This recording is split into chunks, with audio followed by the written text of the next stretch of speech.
ఆంజనేయుడు బ్రహ్మచారులకు ఆరాధ్య దైవం. ఎందుకంటే ఆయన ఆజన్మ బ్రహ్మచారి కాబట్టి. బ్రహ్మచారులకు ఆదర్శం హనుమంతుడు.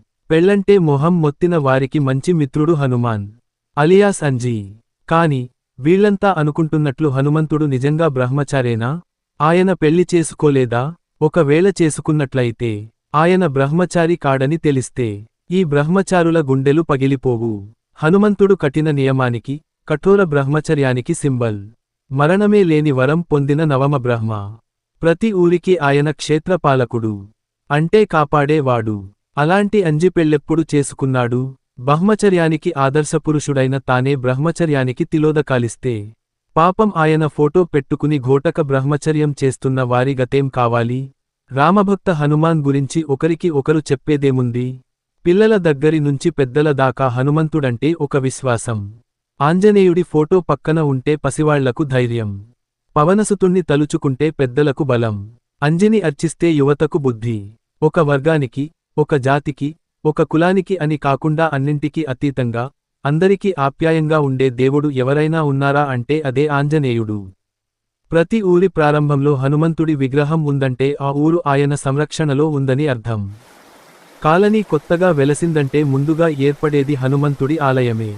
ఆ ఊరికి ఆయనే క్షేత్రపాలకుడు, ఆ కాలనీకి ఆయనే పాలకుడు, ఆ తరువాతే ఏదైనా. ఇంతగా ప్రజల్లో పాపులారిటీ ఉన్న గాడ్ ఆంజనేయుడు.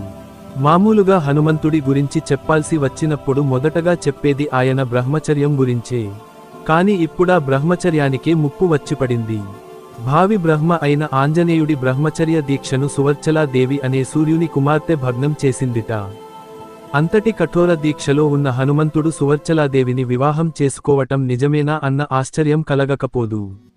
నిజానికి ఆంజనేయుడి పాత్ర ప్రధానంగా మనకు కనిపించే రామాయణంలో ఈ పెళ్లి తంతు లేదు.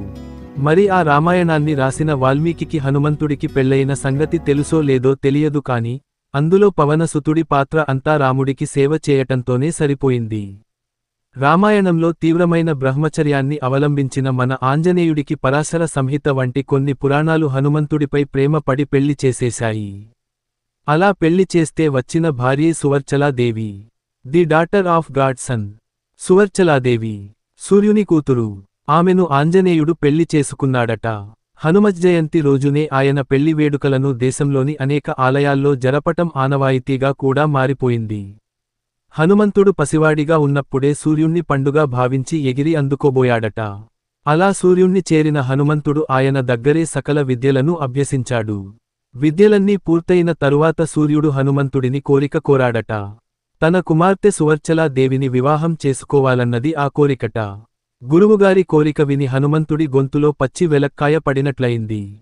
తానేమో ఘోటక బ్రహ్మచారి, తానెలా పెళ్లి చేసుకోవటం? అదే గురువుగారికి చెప్పుకున్నాడు. కాని సూర్యభగవానుడు ఒత్తిడి చేయటంతో సంసార బాధ్యతలతో నిమిత్తం లేకుండా నామమాత్రంగా వివాహం చేసుకునేందుకు ఆంజనేయస్వామి అంగీకరించాడట. అలా సువర్చలాదేవితో హనుమంతుడికి వివాహం అయిందని పురాణాల్లో చెప్పారు.